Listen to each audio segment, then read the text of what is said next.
Dr.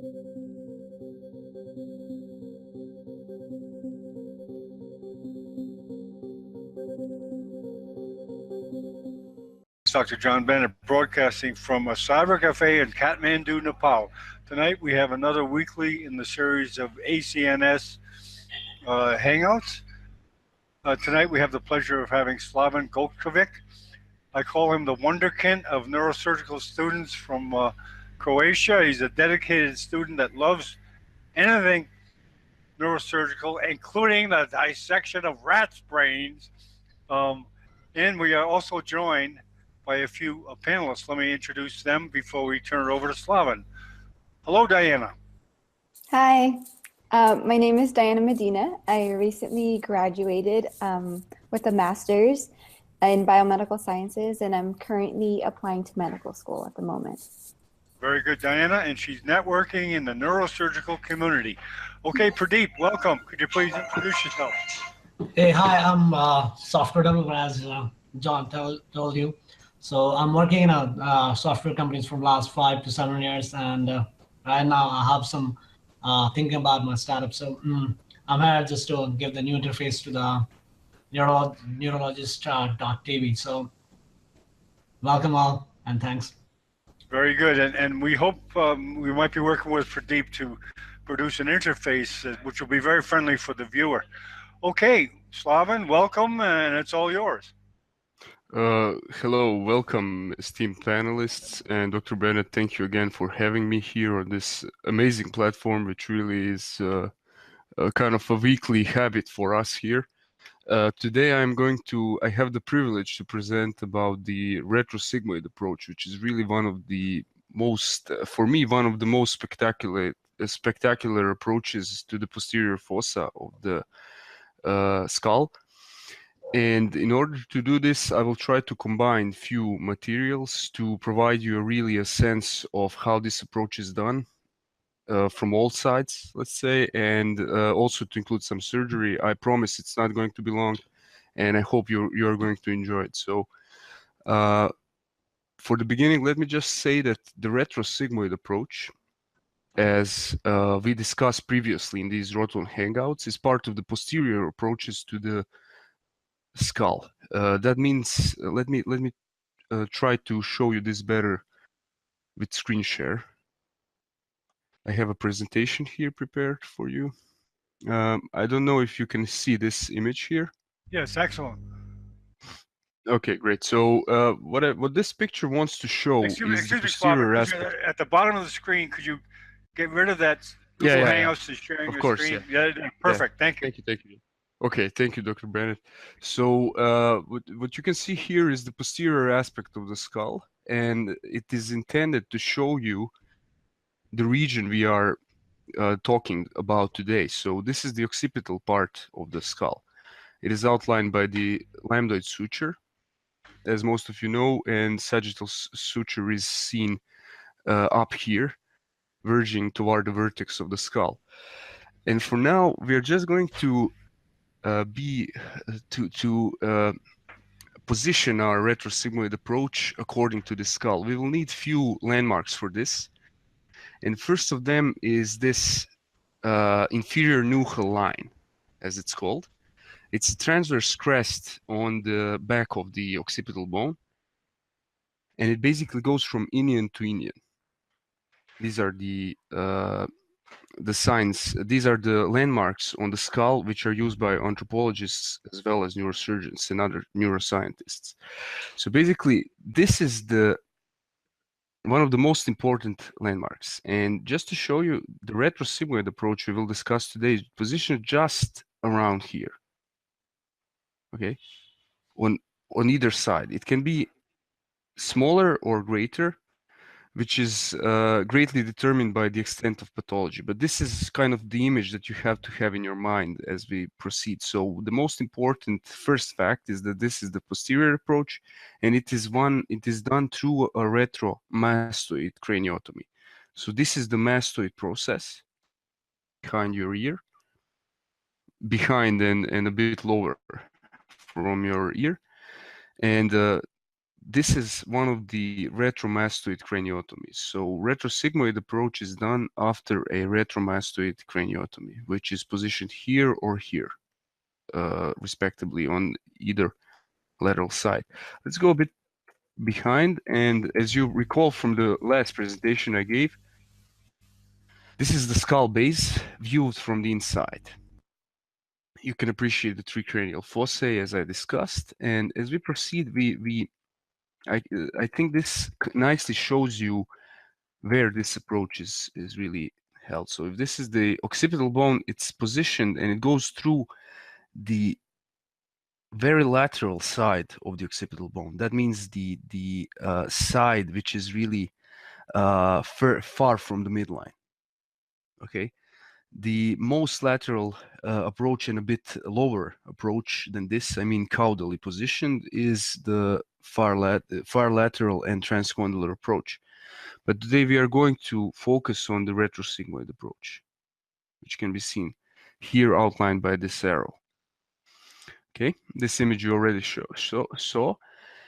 And before I go any further, I would like to show you one other aspect of the literature I'm going to use today. This is the book by Professor Roton, which is really one of the top resources throughout the Roton course. And here you can appreciate basically the positioning of the patient. I hope you can see this image. And it's basically how the patient is positioned. So the surgeon is seated usually at the top of the table here. The Mayfield skull clamp is positioned so that it keeps the head in place. And the position of the patient, which as some neurosurgeons jokingly say is always natural in neurosurgery, is basically a three-quarter prone position. So the face is three-quarterly face down to the bed. This is also called the lateral decubitus position. And here, as I said, you can see nicely drawn the position of this retrosigmoid and retromastoid craniotomy. Okay, so it is positioned right here. This is also the usual extent of craniotomy which is performed. Very important vascular landmarks of this fossae, which really, after which this approach is called, is the sigmoid sinus and transverse sinus. So you will notice that this approach is called the retrosigmoid approach, which means that it's positioned behind the sigmoid sinus, which is really, hope this images can be seen sharply. And also when you finally do the craniotomy, that means when you do the skin incision, which can be curvilinear or dandy incision, it can be, then you can cut out the bone with the craniotomy, open the dura, and you get this extent. And if you followed closely my presentation of the last time, I mentioned that this area inside the skull is called the CP angle or cerebellopontine angle. This is actually the area that is accessed through this approach. So the purpose of performing a retrosigmoid approach is, in most instances, to approach the CP angle from behind. And this is one of the approaches which is most widely used to perform exactly approach to this region. Also outlined here are the important cranial nerves. This cartoon helps us to see this anatomy schematized a bit. We will later review the cadaveric pictures of this approach. So this is the seventh nerve, eighth, fifth nerve, and fourth nerve. And this is actually the extent of anatomical places which you can manipulate through this approach. So it is very important that it is limited. It can be extended with the use of rongeur or T-Rex, as it is called. It's an instrument which is used to cut out pieces of the bone and remove them. after you have done the initial craniotomy. This craniotomy initially may prove to be too small and needs to be extended in case that the pathology exceeds the operative corridor we imagined. Okay, so these are just a few images that we have to have in mind before we start. And while we are here, let me just show you the first of the anatomical images. This is the Professor Otton's book in a PDF. This is a legally bought copy, and I really suggest for everyone who is amazed by this to purchase this hardcover or this and enjoy this anatomy. Let me show you this. And all this crazy mess of anatomical structures is what is approached by this approach. And this is the CP angle from behind. I think I confused you enough by this time, and now I'll go back to the presentation to show you this in a little bit more organized manner. Okay, so as I mentioned the last time, if you remove the complete skull bone of the occipital region and even further of the neck and do this anatomical dissection, you will basically see this extent of approach inside of the skull. And if you remove the cerebellum, which is positioned behind the brainstem here, this is the brainstem, you will see the floor of the rhomboid fossa. And rhomboid fossa is the fourth ventricle, or the lowermost fossa inside of the brain, which is really a space, an anatomical space that connects the cerebrospinal fluid of the spinal canal, which is positioned inside the spinal cord here and inside of the brain, through the aqueductus of Sylvius here, and through the foramina of Luschke, positioned here, and foramen of Magendai. But for now, this picture is not really the seat of our interest. It just intends to show you the region we are discussing today in a bit more anatomical fashion. This is just the dura on which the cerebellar surfaces, namely the suboccipital surface of the cerebellum, lies. And this is the petrosal, the posterior aspect of the petrosal part of the pyramid of the temporal bone. This is a very complicated anatomical name, but let's just say that this is the temporal bone, and it has these pyramids which converge to the midline of the skull base.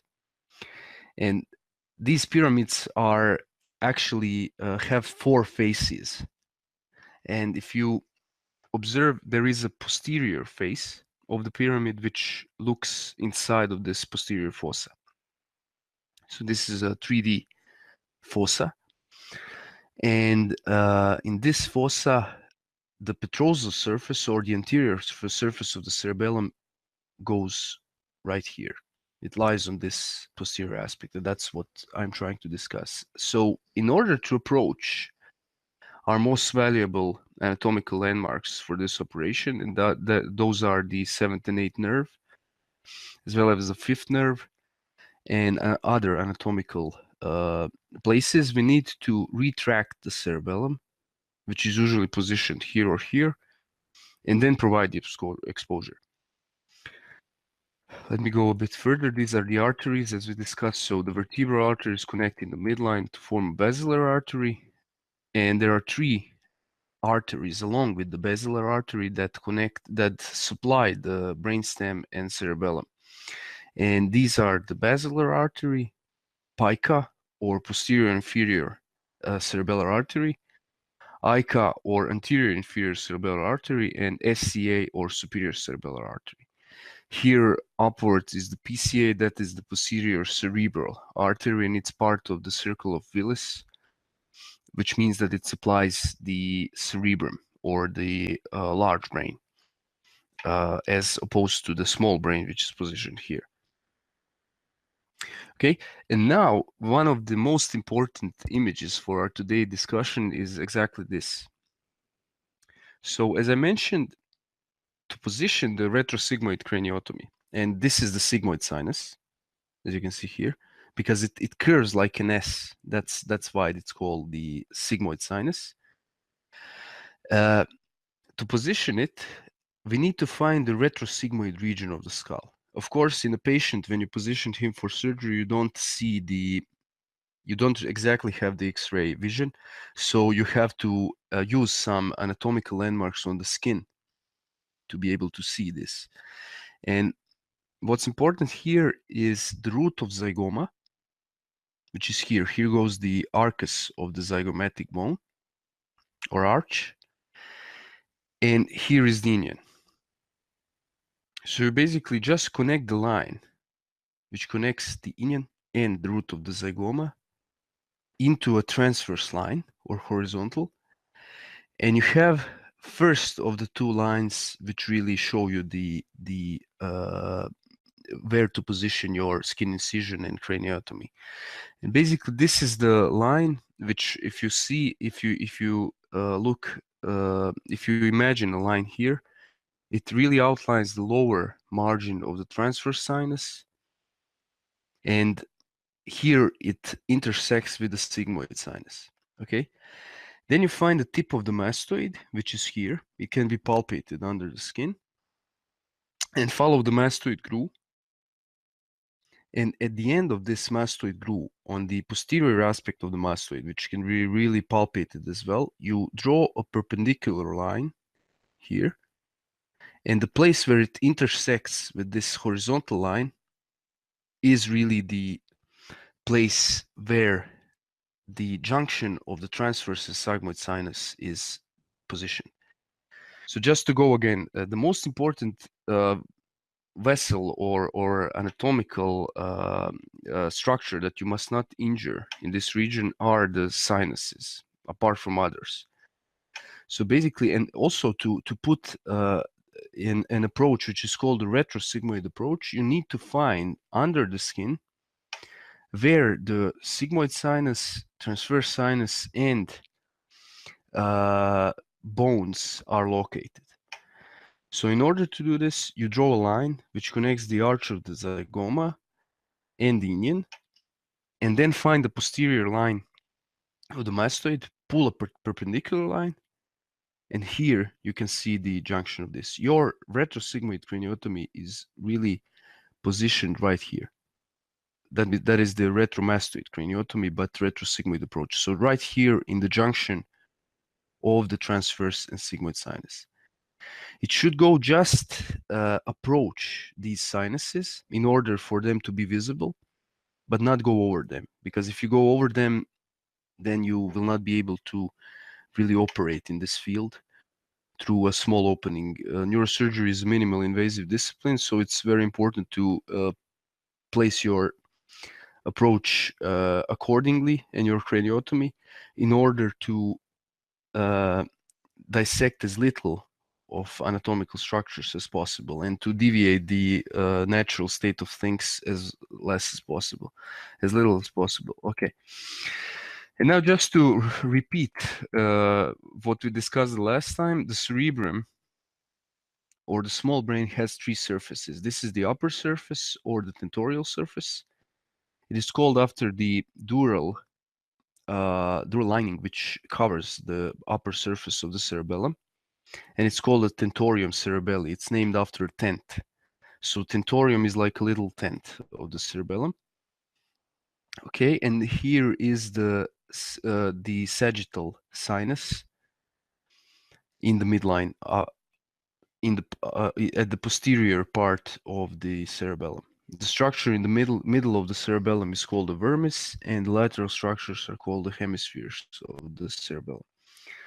And finally, we can see ICA here branching. I discussed this the last time. And here, as we go curve around to the front, around the brainstem, we can see the CP angle. So CP angle is basically this area here between the cerebellar surface and the brainstem. So if you look at these structures, they really form an angle, which is called the CP angle.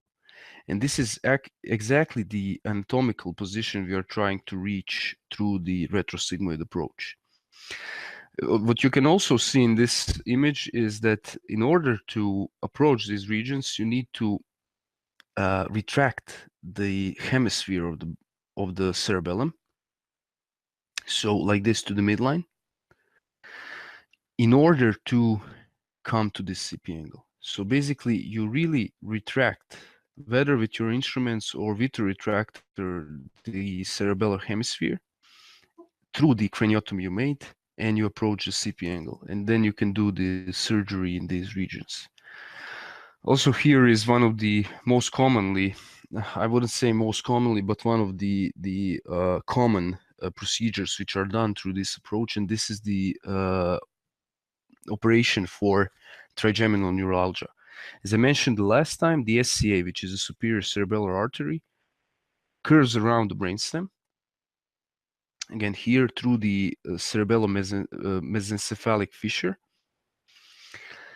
and then branches on the tentorial surface of the cerebellum. So it goes like this. And on its way, it reaches this trigeminal nerve, which is positioned right here. As we get older, these arches of these loops of the SCA get lower and lower. And sometimes in some cases, they can reach the trigeminal nerve and with their pulsations cause pain, which really radiates to the face and is one of the worst pains a person can experience. It's numbered 10 out of 10 on a scale of 10 of pain. So it's a worse. It's a very bad pain the patient can experience, and it really is one of the reasons why these persons commit suicide. It's really serious and very disabling for them. So in this surgery, the region of the cerebellopontine angle, which is right here, is approached through the retrosigmoid craniotomy, retromastoid craniotomy, and retrosigmoid approach. And then a piece of Teflon is put between the trigeminal nerve and the loop of the SCA. And this is the decompression procedure, which really allows the pain to be relieved. It was first done and presented by Peter Janetta in the first half of the 20th century. Okay, so to go further, this is the upper aspect of the CP angle or view from above. And finally, the CP angle from the anterior aspect. This is again the cerebellar surface, the brainstem, and here is exactly the CP angle. As you can see, most cranial nerves are positioned in the CP angle. So they are the structures which are most commonly operated through this retrosigmoid approach. So the hemisphere again is retracted, the cranial nerves can be approached, and various procedures can be done. This is just the foramen of Luschka, which I discussed last time. What's amazing with it is that it's positioned on the anterior aspect and it really connects the posterior part or the main space of the fourth ventricle with the anterior CP angle, which is positioned here. And finally, again, the SCA or ICA, this is actually ICA here. The SCA is up here, and this is the trigeminal nerve here.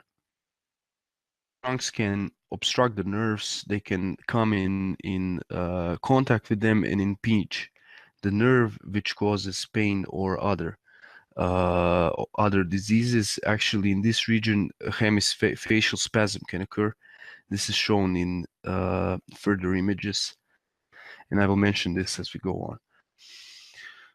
And again, the gross total view of this anatomical region. This is a very interesting place to discuss because these are the 7th and 8th nerve in the CP angle, and basically one of the pathologies which are very important in this region are acoustic neuromas. So basically schwannomas or acoustic neuromas of this region are the tumors which occur in the lining of the 8th nerve. So this is the 7th and 8th nerve. And then they can extend to such an extent that they really deviate the anatomical structures. As you can see, this is really closely packed here. And if you have a large bulge of tissue here, which grew from the nerve, it really distorts the anatomical structures here. So one of the main goals of surgery in this area is to remove this tumor without disrupting the nerves, if this is possible, and to achieve the anatomical relief of this region. This also increases the CSF pressure and other diseases as well. So now this is exactly the view that you have through the operating microscope of the CP angle from the retrosigmoid approach. So if we approach from the behind and the retractor is placed on the cerebellum, we see here the 7th and 8th nerve coming inside the porous of the internal acoustic meatus, and we see the vascular structures. As we further go inside of this region, we see the 7th and 8th nerve enter this porous, and as they branch, sometimes they're followed by the ICA. And this can really cause many problems because the ICA can also pulsate on the surface of the 7th nerve. And with this, it can cause hemifacial spasm, which is a grotesque disease, which really is also very disabling for the person. And it can also be tackled with the retrosigmoid approach. And this is why we discuss it here. Other pathologies which are common in this region, apart from schwannomas, which arrive in the 8th nerve, are the meningiomas, 15%, and other tumors which are really, really rare. And finally, this is just to show you what are the lateral anatomical structures here, the Bill's bar and the branches of the 7th and 8th nerve, and the look at the posterior surface of the petrous bone here. Okay, to which the anterior or petrosal surface of the cerebellum is aligned to. Is everything okay? I can hear some noise. Yes, it's okay. I'll turn it off. I'm sorry. Okay, perfect. No, perfect. Okay, I'm just checking. Okay, and finally, just not to really strangle you further with these boring, somewhat boring facts, we will just skip this and then go on to the operative video. So this was the Thiele-Willer approach we discussed the last time. And just another thing I want to show you and mention is here in the Rotov's book. I didn't want to cut out this book in order not to violate the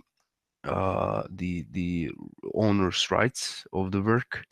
So this is all part of this amazing book, and this also allows you to enjoy a bit how this book is organized. I mean, so many images, photographs.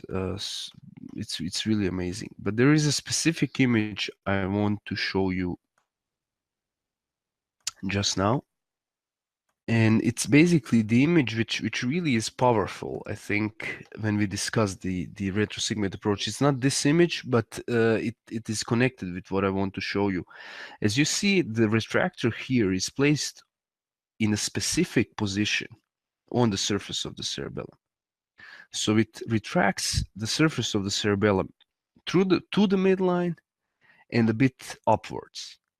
Okay, and this really allows the surgeon to approach the trigeminal nerve. So I'm sorry, this is actually reversed because the surgeon is sitting, as you can see here, on the top of the head. So basically what is upwards here is downwards on the skull.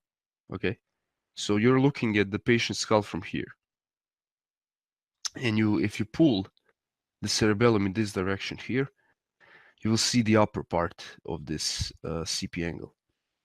If you pull it medially, just horizontal medially, you will see the lateral aspect, and if you pull it upwards, according to the anatomy of the scalp, then you will see the lower aspect of the CP angle. I hope this makes sense. This is the point I wanted to make. And here you can see this surface of the cerebellum pulled downwards to the lower part of the occiput and also medially. and that allows you to approach the trigeminal. So the point I want to make is that with specific retraction of the cerebellar surface, you can approach different regions and different anatomical structures in this region. So this is a very, very interesting and powerful tool. Finally, the image that I mentioned, it shows you also how the craniotomy varies, the retromastoid craniotomy, uh, as according to the procedure which is planned. And it shows you how this surface of the cerebellum can be retracted in order to operate in this region. And this is the medially, horizontally retracted cerebellar hemisphere, which allows you the somewhat the largest extent of exposure. This is the downward retracted cerebellar surface, which allows you access to the upper structures, namely the trigeminal nerve. And this is the upward retracted surface, which allows you the approach to lower region of the CP angle. And there are many informations here in this book, and I will not really go through this any further. And now I hope that you overall and basic understanding of this retrosigmoid approach. And we will test this also, and you will be able to assess how much do you understand this through the video I found here, which I think illustrates nicely how this approach is done.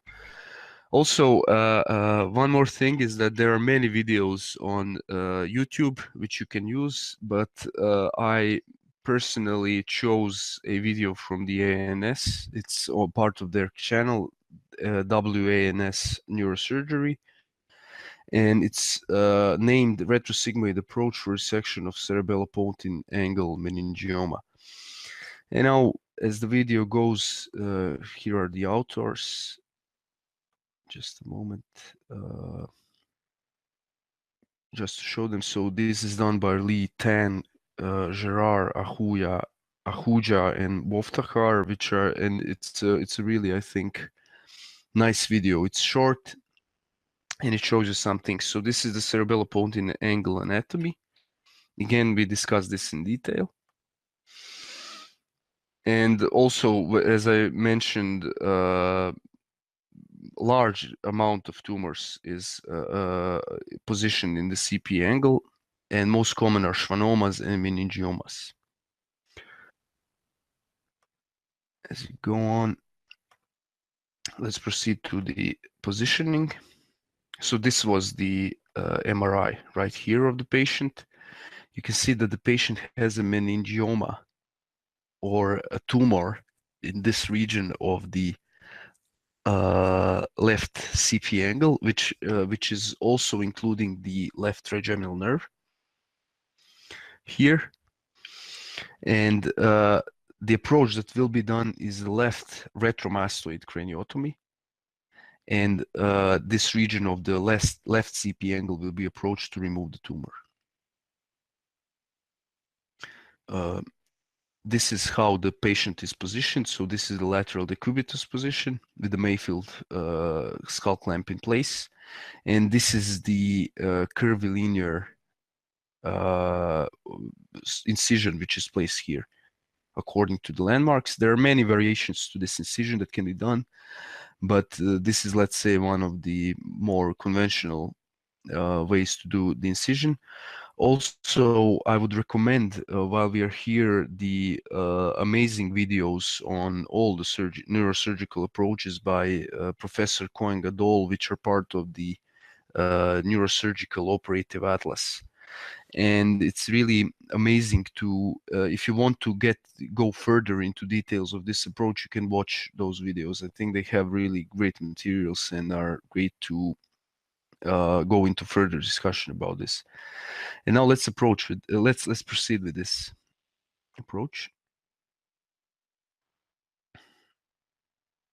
So around here starts the operative video. Okay, let's just wait. One of the points that was made by Cohen Gadol in his videos is that his team and himself usually put a lumbar drainage in order to drain out the CSF. As it usually is the case with tumors in intracranial tumors, they really raise the ICP or intracranial pressure.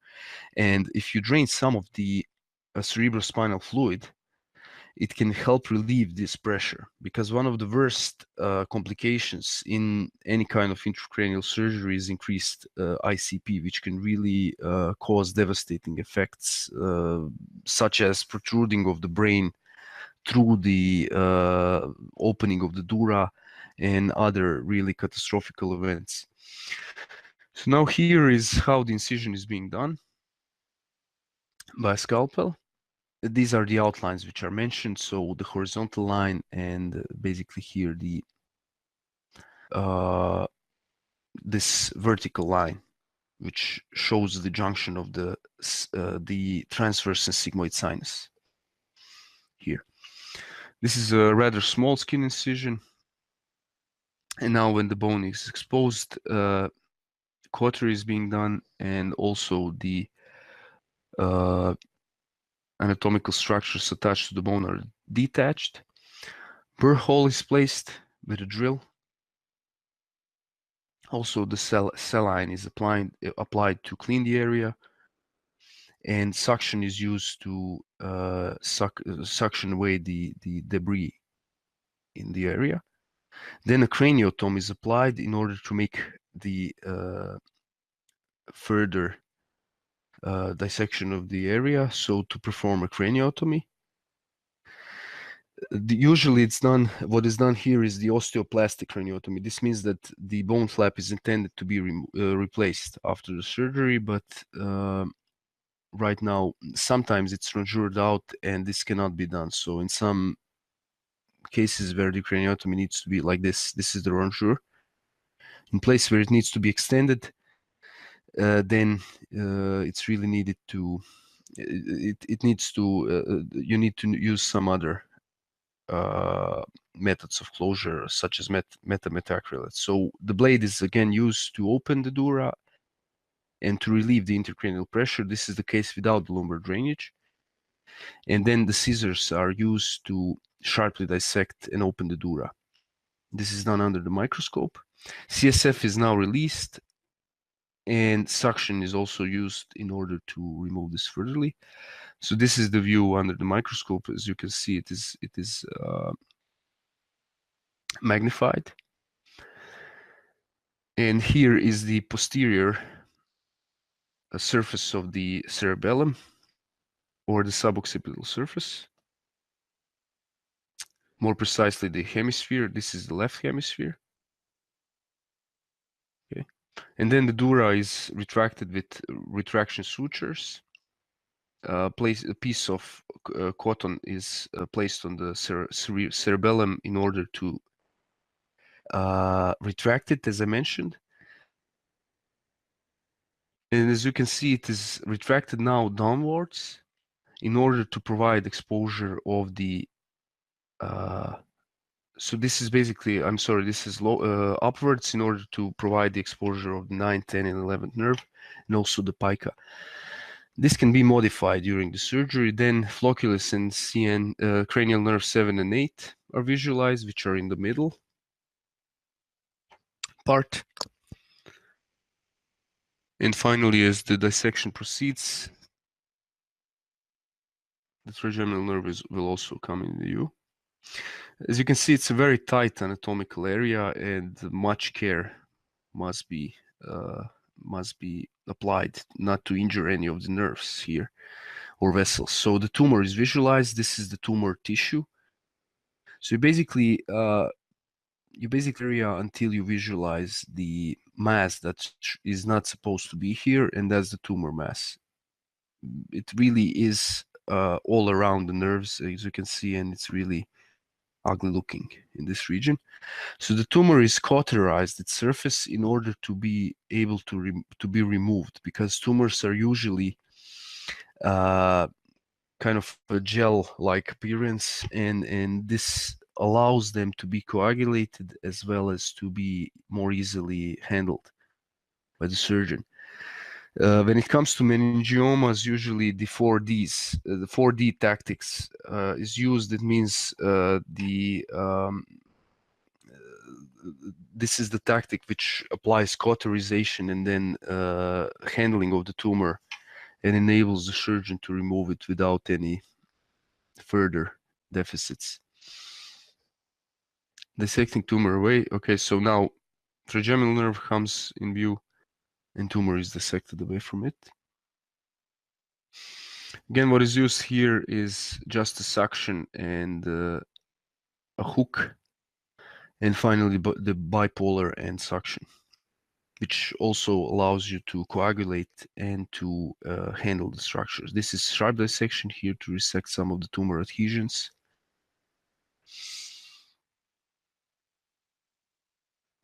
And finally, the resection of the tumor is proceeded until the full or gross total resection is performed of the tumor.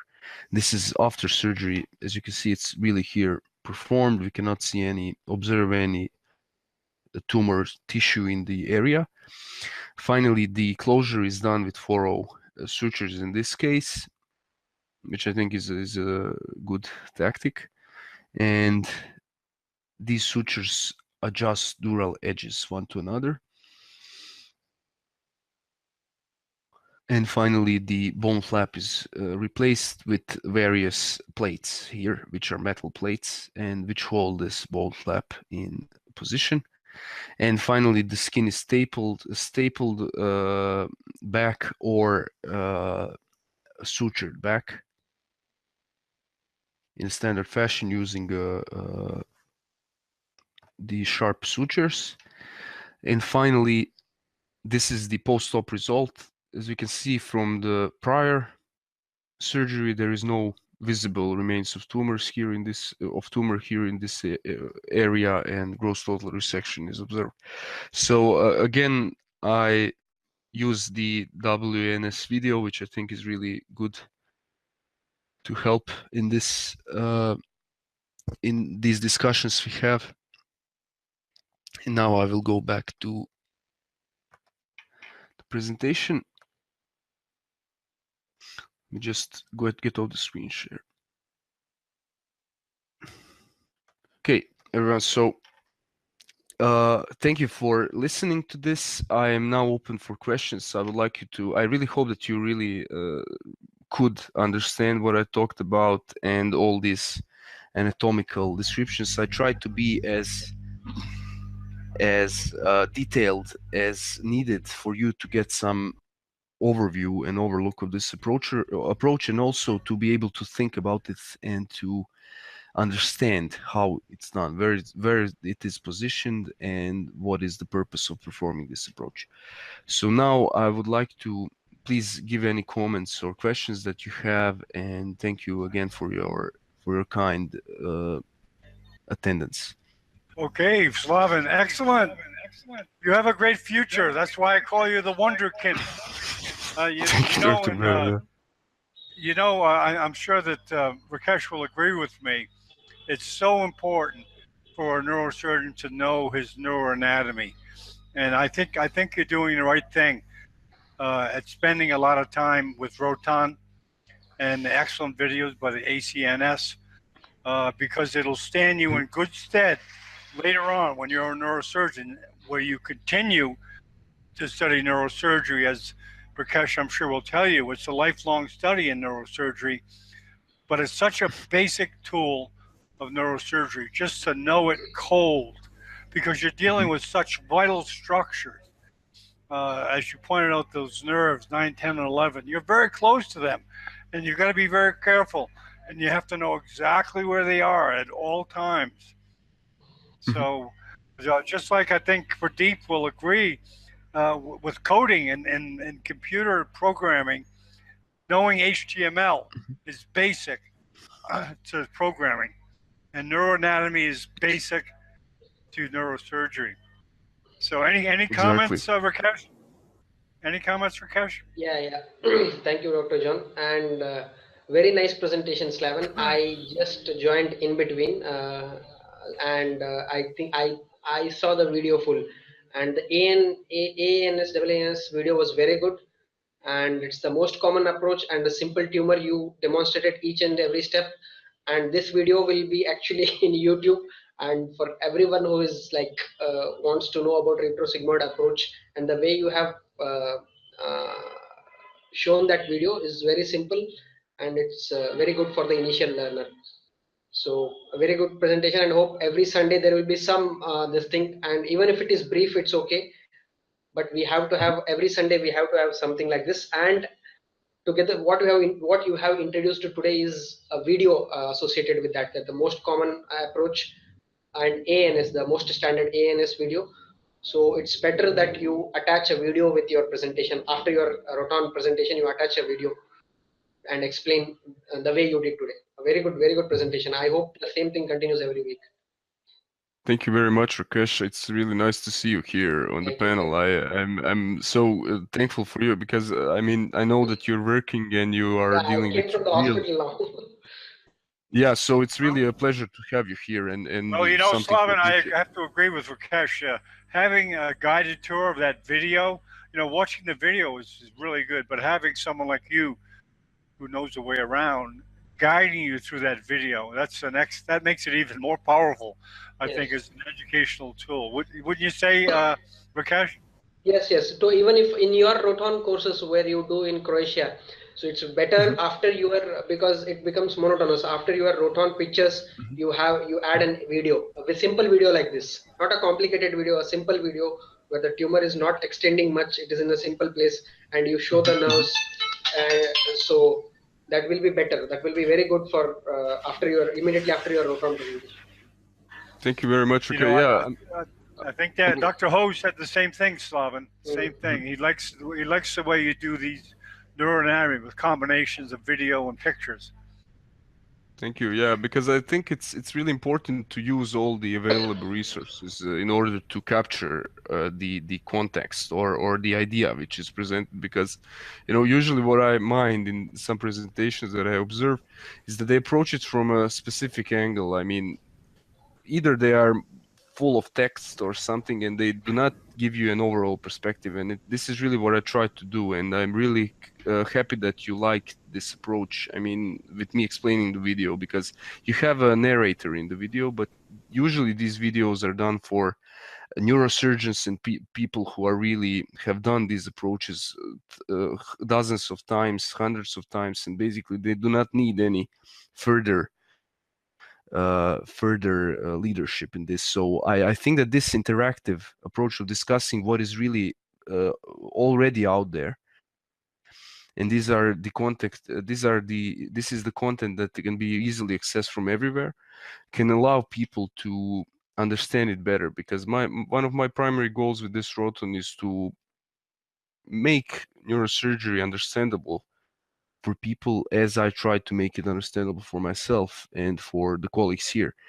So I think that's why I'm using also the videos which are pre-made, which are on YouTube, and which are from representative companies, channels, and associations such as the WNS, American Association of Neurological Surgeons. It's all copyrighted material, and of course no violation of copyrights is intended. It's really intended to appreciate the work they are doing and to appreciate the effort that they have done to make this publicly available. Because in the first place, this is how I fell in love with neurosurgery.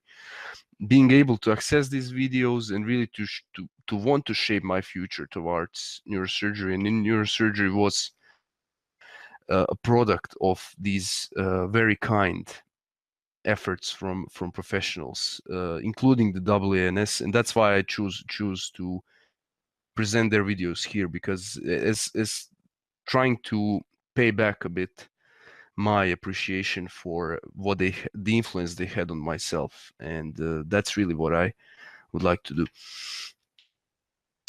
You're muted, Dr. Bennett.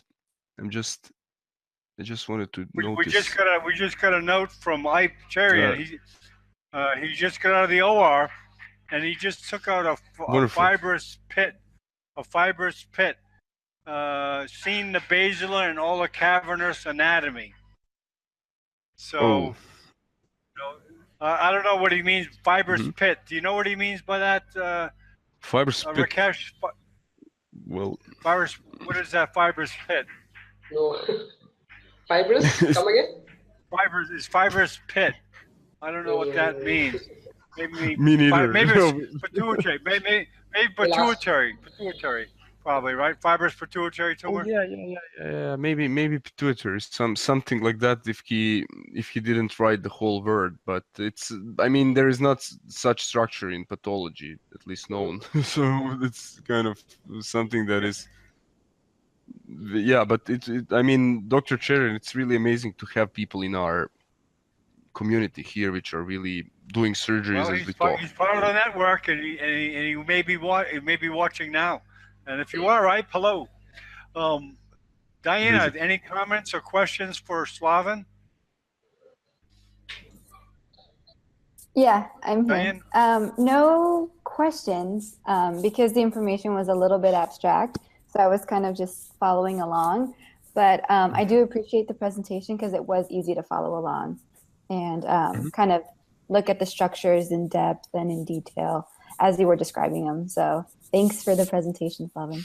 Thank you, Dan. I really hope that you could get some overview of this because the image that I showed in the beginning was very important. I mean, just to put you in place because that's the occipital part of the skull, and you go laterally, and what you see along the way. So it's. I think it's very easy to think in this manner. I mean, you know the anatomy basics, and then you just go. You have the scalp, you incise it. You have the skull, you open it. You have the dura, you open it.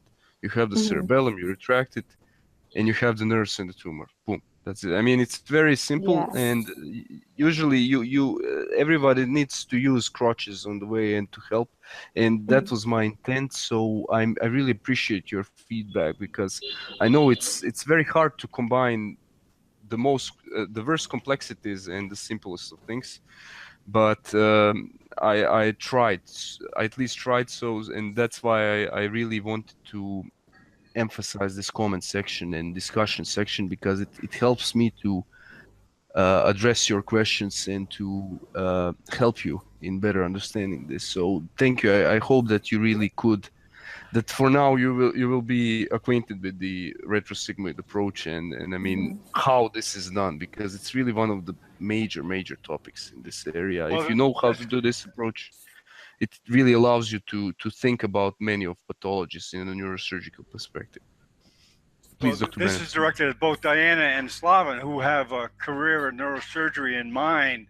Is that participating in these types of video conferences is a plus, I feel, because you'll have a record of participating, and also just being in the middle of this type of educational process. It's bound to brush off the things that you were talking about, Slaven. And when you make neurosurgery your world, it's going to be your world. It's going to be your world. And I think neurosurgical residency programs will pick up on this. We'll see that you're really dedicated to it, and you'll have concrete proof of your participation. Yes, So, I agree with that. hey, any closing questions or comments for Slaven, Rakesh? Yeah, one thing is I like Slaven's persistence, and I hope every week we have such thing. And first one, the second point is please combine a simple ANS video after your Roton presentation. And thank you so much. Thank you so much. Yeah, we like to see more of them, Slaven. We like to see more of them. Really, they're excellent. Of course, really good teachers. But I also wanted to, yeah, thank you very much because what I also wanted to do is maybe we will do this next Sunday or the next approach we will discuss is far lateral approach, but or a transcondylar approach, which is the extension. But I would also like to organize. I just need to think this out a bit. The operative neurosurgery alone sessions. We will just go through a few videos and discuss them. You know, this will be brief sessions, which really, I hope, enable us to appreciate the neurosurgery in in movement. So how it's done, and not to really waste, how can I say, to complex our minds with all the anatomy and stuff. This will really, I think, allow us to just admire and in the same way learn how clinically neurosurgery is done. I mean, in the specific case. So this is Okay. something I want to do, and these videos are usually commonplace in my presentation. So Rakesh, of course, this is the rule. Thank you so much. Okay, we'll talk about the direction after the show. We'll just wrap this up. Thanks everybody for coming. Thank you very Thanks much. Diana. Thanks you. Pradeep. Thanks Rakesh. And of course, thank you Slaven. And we hope to see Slaven next week. Same time, same channel. Thanks all for coming. Thank you very much.